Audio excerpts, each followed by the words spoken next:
Hello guys, good morning, welcome back to my another blog. आज मुझे सकाल उठी पड़ी कहीं आज हूँ पंचुक। तो सबू बार व्रत भितर यहाँ मोर सबुठ फेवरेट बार आ बहुत नीति नियम कै। तो ये तो मुझे घर को जापारे मोर बहुत मन दुख, कितु मुझे जी दूर हो पार से नीति नियम करने को ट्राए करी। तो ये मुझे रूम पुछापुछी करके जी गाधेवाई मुंड सफा कर गाधेबार अच्छे मत आज। ये रूम पुछापुछी करवा स्टार्ट करदेली।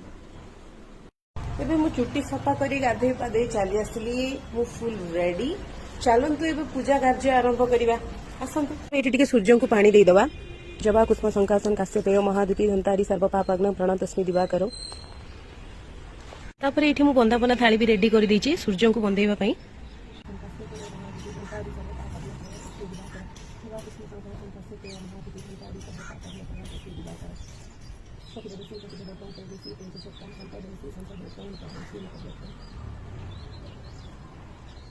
सूर्य सहस्रांशु तेज राशि जगतपते ये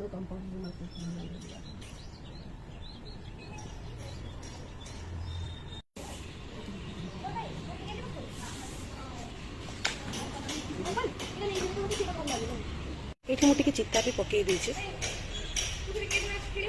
सूर्य पूजा कर मो जगन्नाथ को भी पूजा करदेली। या चल निवासाय नित्याय परमात्मने बलभद्र सुभद्राभ्यां जगन्नाथाय ते नमो। नमः शिवाय संताय कारणाय त्रयते निवेदयामि चत्मानन्तं गतिं परमेश्वर। ये सब भगवान को पूजा कर सारी मोर पूजा सारिली। पूजा करी आसी एठी टिके मु ब्रेकफास्ट करनेली। तापर एठी मु रेडी सेडी हेकी जाउची मंदिर प्रसाद खाइबा पई। फाइनली एठी मु मंदिर रे पहुंची गली। मो जो भी पूजा पर्व हेले मु एई मंदिर को ही आसे जदि मु भुवनेश्वर रे थाए। एठी टिके मु दीप लगे देली भगवान को पाखरे।